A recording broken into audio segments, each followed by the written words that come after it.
아들이 20살이고 아버지가 80세라면 아버지가 60살에 아들을 낳았다는 건데 불가능한 것은 아니지만 늦은 나이에 낳은 거죠. 하지만 문제에서는 가능성을 고려하지 않아도 될 것 같습니다. 야, 이런 것까지 생각했습니다.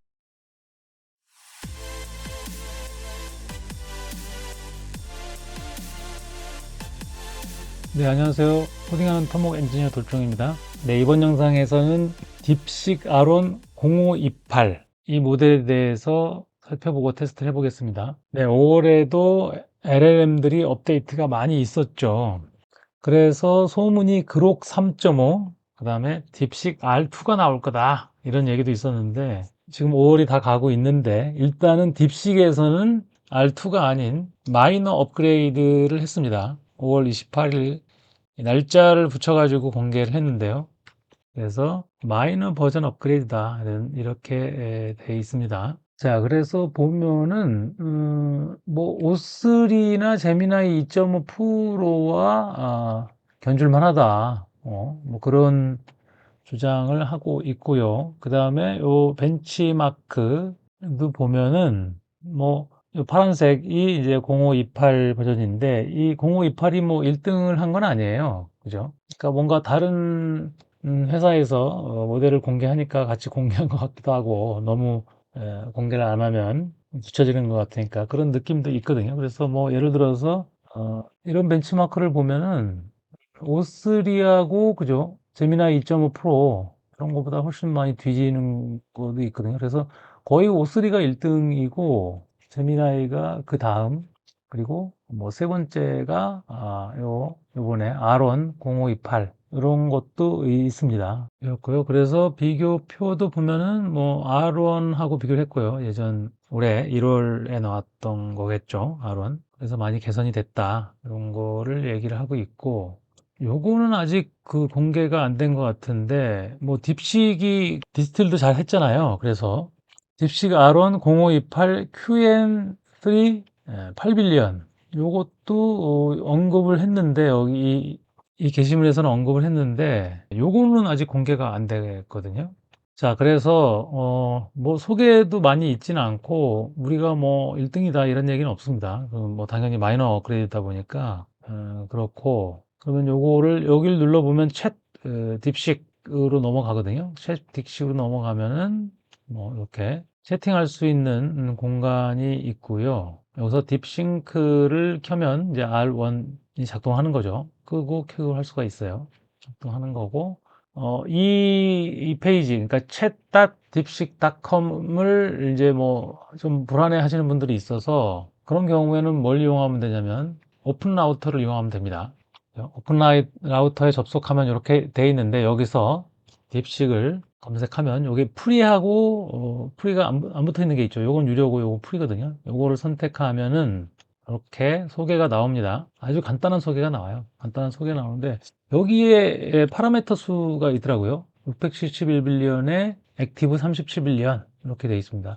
아까 여기에는 파라미터 수가 안 나와 있었거든요. 671 검색해봐도 안 나오거든요. 파라미터 수가 소개가 없었는데 이 오픈 라우터에는 파라미터 수가 소개가 돼 있었고, 이 챗을 누르면 이렇게 R1 0528로 채팅을 할 수 있는 요청이 뜹니다. 자, 그래서 여기서 12문제를 한번 풀어보도록 하겠습니다. 자, 첫 번째 문제는 A, A, B, A, B, C, A, B, C, D 다음에 올 문자열을 예측하라는 문제죠. 그럼 이렇게 리즈닝이 떠요. 근데 0.7초 걸렸다고 나왔는데 여기 혹시 보면 이 양이 0.7초의 양은 아니거든요. 뭔가 이게 지금 오픈 라우터에서 요 UI를 만들면서 뭔가 조금 잘못된 것 같습니다. 자, 아무튼 생각을 해서 답을 냈고 답이 이렇게 A, A, B, A, B, C, A, B, C, D 이렇게 점점 추가되면서 늘어난다. 그래서 A, B, C, D가 올 것으로 예측된다, 이렇게 대답을 했습니다. 네, 맞았죠? 자, 그래서 첫 번째 문제 맞았고요. 요게 예전에 딥식을 보면은 딥식이 제가 만점을 받은 적이 있었는데 올해 1월이겠죠. 요때 딥식 R1 70빌리언을 우리나라 리튼에서 카카오톡으로 서비스 했었거든요. 거기서 푼 게 만점이었었고 8빌리언은 LM 스튜디오에서 58점을 받았고요. 그 다음에 70빌리언을 그록 있죠, 그록이라는 인퍼런스 전용 칩 만드는 회사에서 풀었을 때는 그때는 제가 문제를 12문제를 풀지는 않았었거든요. 그때도 요게 하나가 틀렸었어요. 그래서 그 정도 풀고 푼 이후로 이제 오늘 풀고 있는 거죠. 그래서 첫 번째 문제 성공했고요. 네, 프롬프트가 섞이지 않도록 뉴 룸을 선택한 다음에 이렇게 하겠습니다. 이게 웹서치 기능도 되더라고요. 아무튼 웹서치는 끄고 테스트를 하고 있습니다. 자, 두 번째 문제입니다. 어떤 수에 5를 더하면 그 수의 2배보다 3이 적습니다. 이 수를 x라고 할 때 x의 값을 구하는 방정식을 세우고 풀어보세요. 이렇게 돼 있죠. 이게 아마 0.3이라는 게 처음에 이 그 리즈닝을 시작할 때까지의 레이턴스 타임인 것 같아요. 실제 리즈닝을 한 그 시간이 아니라 소요 시간이 아니라 레이턴스, 그러니까 대기 시간, 그러니까 리즈닝을 처음에 시작할 때까지의 대기 시간, 이건 것 같습니다. 아무래도. 그죠? 자, 그래서 두 번째 문제는 결과가 8이라고 대답했습니다. 네, 맞았습니다. 두 번째 문제 성공했고요. 다음 세 번째 문제입니다. 빨강, 파랑, 노랑, 초록, 보라 순서로 색상이 반복될 때 57번째 색깔은 뭐냐? 이런 문제죠. 뭐 5로 나누고 나머지를 가지고 색을 정하면 되는 건데 이제 리즈닝을 하고 있습니다. 확인 작업을 거치고 있고요. 이미 여기서 나머지 2는 파랑이다라고 생각을 했는데 다시 뭔가 확인하고 있는 것 같습니다. 자, 이번에는 10.7초라고 나왔어요. 자, 57번째 색상은 파란색입니다. 라고 대답을 했습니다. 네, 맞았죠? 세 번째 문제 성공했고요. 다음 네 번째 문제입니다. 5명이 사과를 먹고 있는데 A는 B보다 먼저 먹었지만 C보다 늦게 먹고 D는 E보다 먼저 먹었지만 B보다 늦게 먹었습니다. 사과를 먹은 순서는 어떻게 될까요? 이런 문제입니다. 두 개의 문장을 B를 기준으로 연결하면 되죠. 뭔가 확인을 더 하고 있어요. CABD라고 답이 중간에 나왔었거든요. 그래서 각 문장에 대해서 순서를 정하고 두 개를 연결해서 CABDE라고 대답을 했습니다. 네, 맞았습니다. 네 번째 문제 성공했고요. 다음 다섯 번째 문제입니다. 세 명이 일렬로 서 있고 검은 모자 세 개와 흰 모자 두 개를 랜덤하게 씌우고 자기가 어떤 모자를 쓰고 있냐 이걸 맞춰봐라고 했더니 맨 뒷사람은 모른다고 했고요. 중간 사람도 모른다고 했습니다. 맨 앞 사람은 알 수 있다 라고 했습니다. 그러면 맨 앞에 사람은 어떤 색깔의 모자를 쓰고 있냐 이걸 묻는 문제죠. 맨 뒷사람과 중간 사람이 모른다고 했던 이유, 확정할 수 없었던 이유의 조합, 모자 색깔의 조합, 요거를 지워나가면 맨 앞 사람이 자기가 쓴 모자 색깔을 알 수 있는 이유가 있겠죠. 그래서 어떤 색깔의 모자를 쓰고 있느냐, 이걸 맞추는 논리 문제죠. 그래서 보면 뭐 가능한 모자 배분 뭐 이런 식으로 생각을 하고 있죠. 뭐 일종의 케이스를 따져보고 이렇게 하면 되는 건데, 자, 예를 들어 A 검, B 검, C 검 뭐 이런 식으로 색깔들을 가정하고 예전에 딥식이 아마도 중국어로 리징을 했던 것 같은데 이제는 한국어로 리징을 하는 것 같죠. 옛날 거 한번 볼까요? 영상을요? 중국어로 리징 했을걸요 아마? 한 4개월 정도 지난 것 같은데요. 1월 말경에 딥식이 발표되지 않았나요? 이때 제가 테스트를 했었죠. 이 영상을 보면은 리즈닝이 영어로 된 건지 한글로 된 건지를 볼 수 있을 것 같은데 영어로 됐었네요. 그때는 아닌가요? 고민 과정 영어로 돼 있죠. 지금 고민 과정 영어로 돼 있죠. 5번 문제 고민 과정 영어로 돼 있었는데 영어로 돼 있었었네요.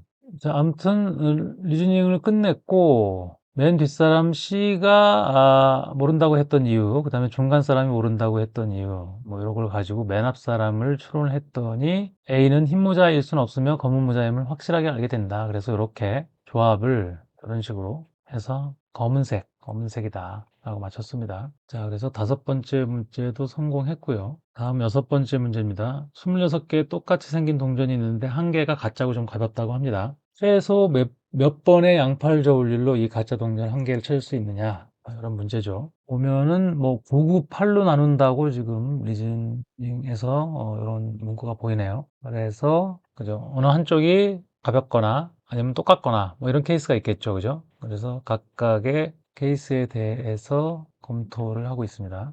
그래서 공식으로도 이렇게 해보면 세 번으로 가능하다. 상당히 디테일하게 케이스별로 확인을 하고 있어요. 8, 8, 10으로 나눠서 하는 경우도 테스트를 해보고 있나 봐요. 7, 7, 12도 나왔고 9, 9, 8이 좋습니다. 상당히 다양한 케이스를 검토를 하고 있습니다. 이게 리즈닝을 너무 많이 해도 좋은 건 아니잖아요. 그죠? 빨리 답에 수렴을 해야 되는데 꽤 길게 추론을 하고 있습니다. 네, 추론을 끝냈고요. 998로 나눠서 3번의 저울질로 가짜 동전 1개를 찾을 수 있다고 대답을 하고 있습니다. 일일이 케이스별로 이렇게 왼쪽이 가벼울 때 오른쪽이 가벼울 때 약간 그런 식으로 모든 경우의 수를 거의 검토를 해서 대답을 하고 있습니다. 그러다 보니까 좀 시간이 좀 걸렸고요. 그래서 맞았죠. 6번째 문제 성공했습니다. 네, 7번째 문제입니다. 현재 아버지의 나이가 아들의 나이의 4배입니다. 5년 전에는 아버지의 나이가 아들의 나이가 5배였습니다. 현재 아버지의 나이는 몇 살일까요? 현재 상태와 지난 5년 전의 상태를 수식으로 만들어서 방정식을 풀면 되겠죠. 자, 그래서 아들의 나이는 20살이고 현재 아버지의 나이는 80살이다. 이렇게 답을 빠르게 접근했거든요. 그래서 검산을 지금 하고 있는데 지금 오픈 라우터가 좀 렉이 좀 걸리고 있어요. 지금 방정식을 다시 검토해 보겠습니다. 나의 문제라서 혹시 범위가 있을까? 80살이면 현실적으로 적지 않을 수 있습니다. 뭐 약간 나름대로 뭐 이 문제에 대해서 또 다시 출제자의 의도부터 시작해서 이런 걸 또 검토를 했나 봐요. 그죠? 단순한 계산 문제니까 그냥 80살이라고 대답하면 될 것 같은데 아까 읽어볼까요? 80살이면 현실적이지 않을 수도 있지만 수학 문제니까 괜찮겠죠? 아들이 20살이고 아버지가 80살이라면 아버지가 60살의 아들을 낳았다는 건데 불가능한 것은 아니지만 늦은 나이에 낳은 거죠. 하지만 문제에서는 가능성을 고려하자라도 될 것 같습니다. 야, 이런 것까지 생각했습니다. 이게 그렇죠. 제가 이 문제 냈는데 어떤 구독자분께서 60살에 아들을 낳아서 대단하다. 뭐 이런 근데 여기 보면은 야, 그게 실제로는 좀 현실성이 떨어진다. 이런 것까지 얘가 생각을 해냈어요. 참. 네, 아무튼 이번 문제는 맞았죠. 그래서 7번째 문제 성공했고요. 네, 다음 8번째 문제입니다. 3명의 용의자 ABC가 있는데 A는 내가 범인이 아니다. B는 A가 범인이다. C는 B가 범인이 아니다 라고 말하고 있다고 합니다. 자, 이들 중 단 한 명만 진실을 말하고 있다고 하면은 누가 범인일까요? 라는 문제입니다. 논리 문제고 시나리오를 짜고 있어요, 지금. 그래서 A만 진실을 말하고 있다고 가정할 때, 그 다음에 B만 진실을 말하고 있다고 가정할 때, 그 다음에 C만 진실을 말하고 있다고 가정할 때, 이렇게 가정을 세우고 각각 가정한 거가 조건에 맞느냐, 즉, 한 명만 진실을 말하고 있는 그 조건에 맞느냐, 요거를 좀 검토를 하고 있죠. 맞고, 어떤 거는 맞고, 어떤 건 다르다. 어떤 건 조건에 맞지 않다. 이렇게 판단을 했습니다. 근데 지금 처음에는 한글로 리즈닝을 시작했다가 뒤쪽으로는 영어가 막 섞여서 나오긴 했어요. 자, 그래서 조건에 맞는 거는 진실을 말하는 사람은 A고 범인은 B다. 이렇게 대답을 했습니다. 네, 맞았습니다. 네, 8번째 문제 성공했고요. 다음 9번째 문제입니다. 팔면체 주사위 2개가 있는데 2개의 주사위를 던지면 숫자 2개가 나오겠죠. 이 두 수의 곱이 합보다 클 확률은 얼마냐? 이 확률을 구하는 문제입니다. 네, 그래서 전체 88에 64개의 경우가 나올 거고요. 그 중에서 곱이 합보다 큰 경우의 수를 카운트를 하면 되겠죠. 자, 그래서 카운트를 하고 있고요. 그래서 48개의 경우가 곱이 합보다 큰 경우의 수다. 이렇게 지금 계산을 했고요. 또 뭐 확인하는 절차를 좀 밟고 있습니다. 정말 64분의 48 이렇게 갖고 4분의 3, 이거 이제 기하 분수로 나타내라고 했기 때문에 64분의 48을 4분의 3으로 나타내는 그 과정을 하고 있습니다. 그런데 합과 곱이 같은 경우도 있지 않나? 예를 들어서 어쩌고저쩌고 하면서 또 그것도 카운트를 해봅니다. 다양한 방법으로 계산을 해보고 그래도 64분의 48이더라. 4분의 3이더라. 하지만 이게 정말 맞을까? 감으로는 너무 크게 느껴진다. 감으로라는 말을 쓴단 말이죠, AI가. 그러니까 곱이 합보다 큰 게 4분의 3, 그죠? 75%잖아요. 75, 곱이 합보다 큰 게 너무 많이 나오는 것 같은데. 한번 다시 계산해 볼까? 약간 그런 느낌이죠. 그리고 또 다른 방법으로 또 계산해 봅니다. 그래서 48개다. 다시 쉬어봐도. 이제 그만 생각하고 결론을 내리면 될 것 같은데 또 뭘 또 검토하고 있나요? 하지만 처음 방법이 더 쉽긴 했는데 동의합니다. 쌍을 세는 다른 방법. 여러 가지 방법으로 좀 풀어보고 있습니다. 따라서 48개의 유리한 결과가 있습니다. 또 4분의 3을 계산했고요. 지금도 고집을 꺾지 않았어요. 그래도 상당히 그 확률이 높아 보인다. 그래서 또 확인을 해보고 있습니다. 또 4분의 3 계산해서 나왔고요. 그러나 내 감각에는 높게 들리지만 수학은 그렇습니다. 다른 방법으로 생각해 보고 있나 본데요. 여기서 갑자기 49라는 숫자가 나왔는데 내가 너무 이런저런 방법으로 풀다가 49라는 잘못된 숫자를 결론 내린 거 아닌가? 아까 49라는 숫자가 보였었거든요. 네. 48로 결론을 냈네요. 그래서 기하 분수로 나타내면 4분의 3이다. 이렇게 결론을 내렸습니다. 직접 세보는 방법도 이제 보여주고 있고요. A가 1일 때는 이제 만족하는 게 하나도 없고, 뭐 이런 식으로. A가 2일 때, 3일 때, 4일 때, 5일 때 이렇게 몇 개씩이 되냐. 그래서 4분의 3이라고 대답했습니다. 그 심층적으로 생각하는 건 좋은데, 뭐 적당한 선에서 빨리 그냥 결론을 내려도 되는데 맞는 것 같으면, 근데 감으로, 야, 4분의 3 너무 많이 나오는 것 같은데? 그러면서 또 저렇게도, 이렇게도 해보고 저렇게도 해보고, 뭐 이래서요. 시간이 꽤 걸렸습니다. 자, 이번 문제 맞았죠? 자, 그래서 9번째 문제 성공했고요. 다음 10번째 문제입니다. 저는 개인적으로 이 문제가 제일 어렵다고 생각하는데요. 자, 그 철근량을 구하는 문제인데, 자, 롤을 너는 시빌 엔지니어야 라고 줬습니다. 그 다음에 콘크리트 강도, 철근 강도, 그 다음에 부재 사이즈, 그 다음에 부재력을 주고 USD 설계법으로 필요 철근량을 구하라고 했습니다. USD 설계법으로 필요 철근량을 어떻게 구하는지 공식도 알아야 되고, 그 공식이 한 개의 공식에 그냥 이 변수값만 대입하면 답이 나오는 게 아니라 두 개의 공식을 엮어서 2차 방정식으로 만들고 풀어야 되거든요.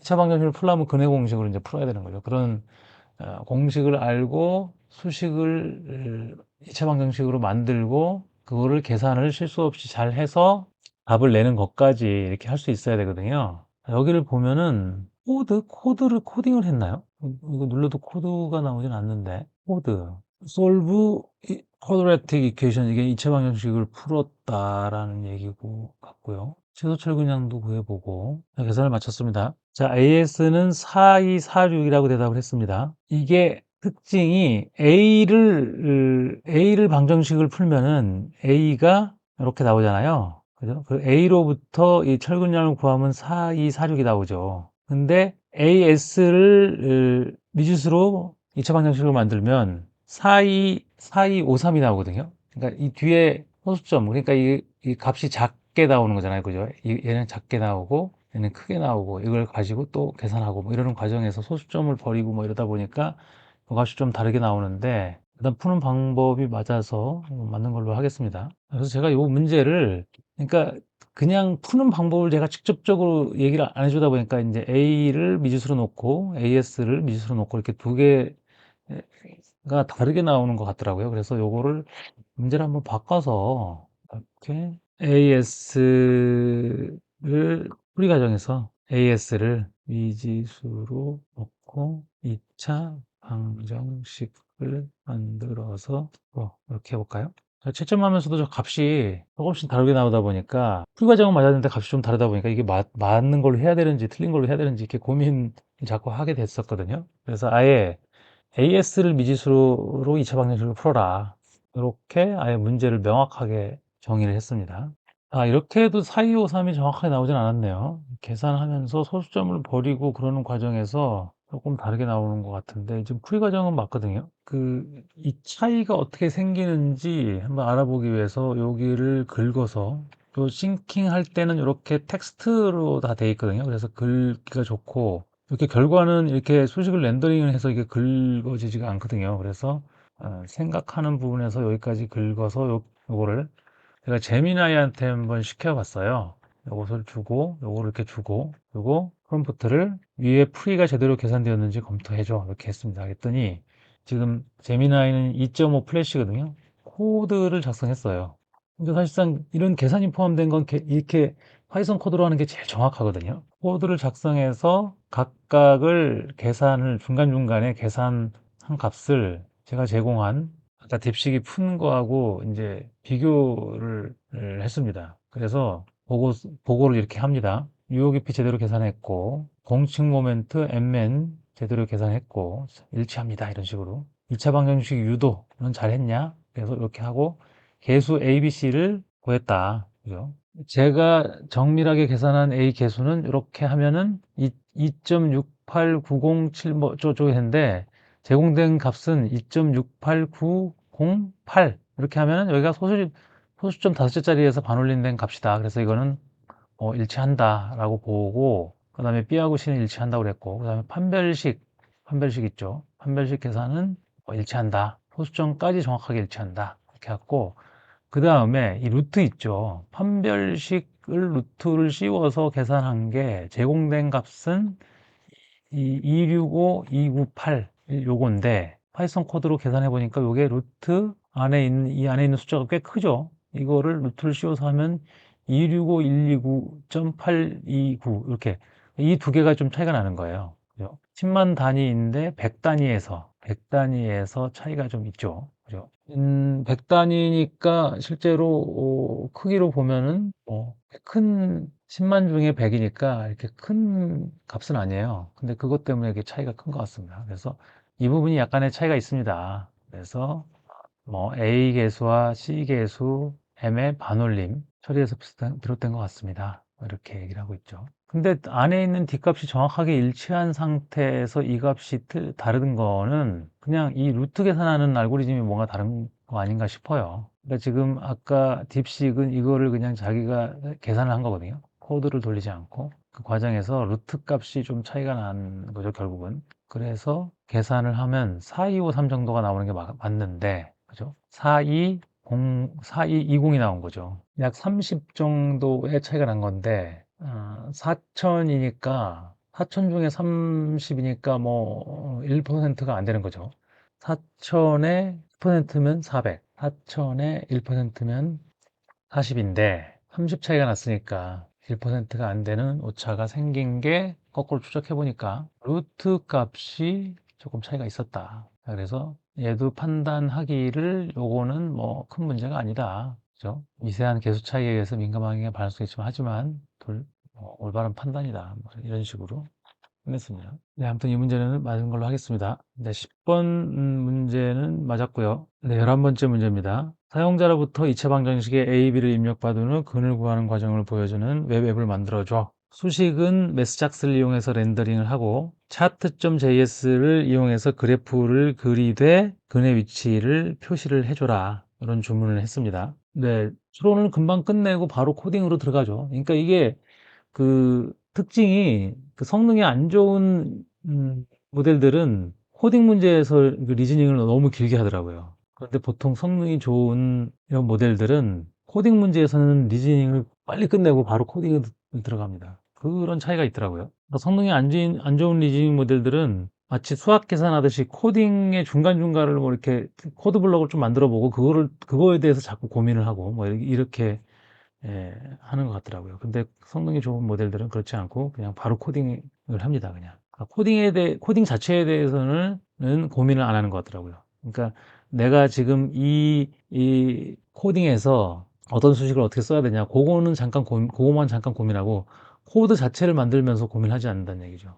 그런 차이가 있더라고요. 자, 코드가 다 나왔고요. 자, 복사를 했습니다. 네, 2차 방정식 계산기. 와, 디자인이 엄청 체계적으로 했네요. 공식 렌더링 잘 했고요. 143, 제가 답을 알고 있는 걸 한번 넣고 계산 및 그래프 그리기를 눌러보면 계산 결과, 주어진 방정식, 판별식, 그 다음에 근해 공식 적용 이렇게 해갖고 마이너스 1과 마이너스 3이 나왔다. 필근 마이너스 1과 마이너스 3이 나왔다. 그리고 그래프를 그리고 요 위치 마이너스 3, 마이너스 1 여기다 점을 찍었죠. 네, 이렇게 박스 쳐가지고 이렇게 구역 나누고 지금까지 본 디자인 중에서 가장 좋은 디자인이었을 것 같아요. 조금 마음에 안 드는 건 여기 점만 그려야 되는데, 점만 그렸으면 좋았는데, 요거를 이렇게 연결했다는 거. 그게 조금 마음에 안 들긴 하는데, 뭐, 거의 완벽하게, 맞췄습니다. 11번째 문제 성공했고요. 다음 12번째 문제입니다. H빔의 재원을 사용자로부터 입력받아서 단면도를 그리는 프로그램을 만들어줘. 단면적을 구하는 기능도 넣어달라고 주문했습니다. 코드를 생성하고 있고요. 그러니까 성능이 좋은 모델은 이 HBM 그리는 프로그램도 약간 치수선을 그리려고 노력을 했던 것 같아요. 클로드나 이런 모델, 클로드가 이게 치수선을 그리려고 했고, 이제 이제 이걸 제대로 푼 모델 중에서도 이렇게 치수선을 그림에다 같이 보여주려고 그러는 모델이 있고, 그렇지 않고 그냥 그림만 딸랑 그린 모델도 있고, 뭐 그렇게 차이가 있죠. 그러니까 그런 것들이 모델이 성능이 좋으면 사용자의 의도를 잘 파악해서 단면도를 그리면 거기다가 치수선을 넣는 게 사용자가 이해하기 좋을 걸, 이렇게 해서 치수선을 넣는 거죠. 그게 이제 성능이 좋은 모델과 성능이 좋지 않은 모델의 차이겠죠. 알아서 사용자가 이런 거는 원할 거다 그래가지고 그런 거를 자기가 시키지 않은 것도 알아서 하는 거죠. 네, 코드를 마쳤습니다. 네, 코드를 복사했고요. 네, 코드를 띄워보면, 자, 300, 하부 플랜지폭, 하부 플랜지폭, 웹, 요렇게 입력을 할 수 있는 창으로 이렇게 블록을 나눠놨어요. 그러니까 이게 지금 나름대로 그웹 프로그램이니까 이런 디자인을 뭔가 좀 체계적으로 했습니다. 자, 그래서 단면적은 11700으로 맞게 구했고요. 그래서 상부 플랜지, 하부 플랜지, 웹 따로 구해서 더하면은 11700이다. 이렇게 이렇게 표시를 해줬고, 요런 거. BF1, 폭, 그죠? 플랜지 1, 플랜지 2의 폭과 t다. 이렇게 기호를 보여줬네요. 자, 그래서 값을 바꿔보겠습니다. 이게 상부 플랜지 폭을 200으로 바꾸면 이렇게 줄어드는 게 보이고요. 여기에 이렇게 치수선을 보여주는데 치수선이 뭐 약간 정확하지는 않은 것 같은데요. 제가 치수선을 보여달라는 말은 안 했기 때문에 이거 가지고 뭐 평가에 반영을 하지 않겠지만은 한 34mm라고 지금 써놨는데 왜 33mm라고 썼는지 모르겠는데요, 이게. 그다음에 웹 높이를 키워보면 이제 예, 스케일을 조정하죠. 그러니까 성능 좋은 모델들은 이렇게 알아서 그림 영역 안에서 요 스케일을 조정해 갖고 높이가 높아져도 스케일 조정해서 요 안에서 해결하려고 하고, 성능이 조금 떨어지는 모델들은 이런 경우 이제 밑으로 이렇게 그림을 키워버리죠. 이렇게. 그래서 이제 이 화면 구성이나 이런 게 달라지게 만드는데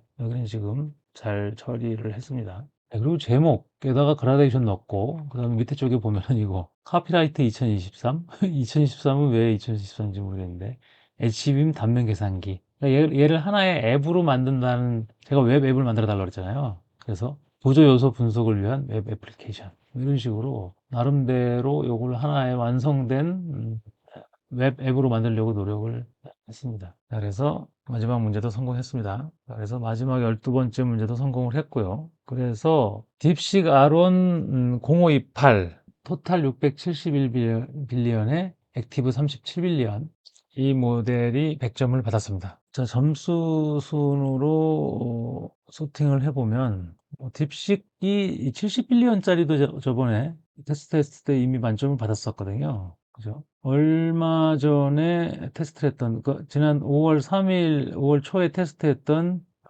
딥식 프루브 V2가 요거 리즈닝 기능이 없는 모델이었는데, 요게 한 문제를 틀려서 92점을 받았었거든요.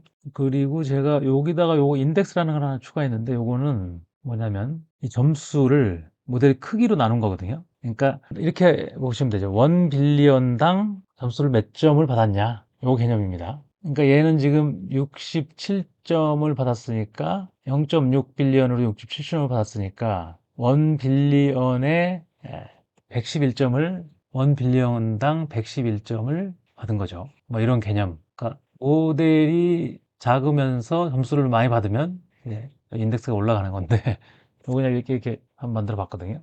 음, 그러면은 QN3 0.6빌리언이 단연 1등입니다. 111. 그러니까 0.6빌리언인데 67점을 받았기 때문에 111이고, 그 다음에 자이프라 ZR1 요게 1.5빌리언으로 67점을 받았거든요. 요게 이제 44점. 이 두 개 모델이 뭐 작은 모델로서는 제일 탁월한 것 같더라고요. 60점대를 받았으니까 1.5빌리언, 0.6빌리언으로 67점을 받았으니까 이게 뭐 단연 앞서가는 거고, 딥코도 1.5빌리언도 50점을 받았어요. 이렇게 인덱스로 보면은 1빌리언당 33점 뭐 이런 식으로 받았는데, 꼭 이게 뭐 좋은 지표는 아닐 수도 있어요. 왜냐면 여기 보면 작은 게 유리한데 예를 들어서 클로바 X 시드 이걸 보면 1.5빌리언이거든요. 근데 25점밖에 못 받았단 말이에요. 근데 얘도 인덱스로 보면 16.7이에요. 그죠? 그러니까 예를 들어서 QN3 8빌리언이다. 이러면 83점 받았잖아요. 얘가 10, 인덱스 10이에요. 그러니까 얘가 더 높아. 그러니까 클로바 X 시드가 1.5빌리언짜리가 인덱스는 더 좋게 나와요. 네, 요게 그냥 단순히 1빌리언당 점수를 몇 점을 받았냐 요거다 보니까 성능을 대표하는 건 아닌 것 같습니다. 하지만 작은 모델들이 유리한 지표인 거죠. 네, 이번 영상에서는 딥식 R1 0528 버전이 100점을 받았다는 소식을 전해드리면서 이번 영상 마치도록 하겠습니다. 영상이 도움이 되셨다면 구독, 좋아요, 댓글 부탁드리겠습니다. 지금까지 코딩하는 토목 엔지니어 돌종이었습니다. 감사합니다.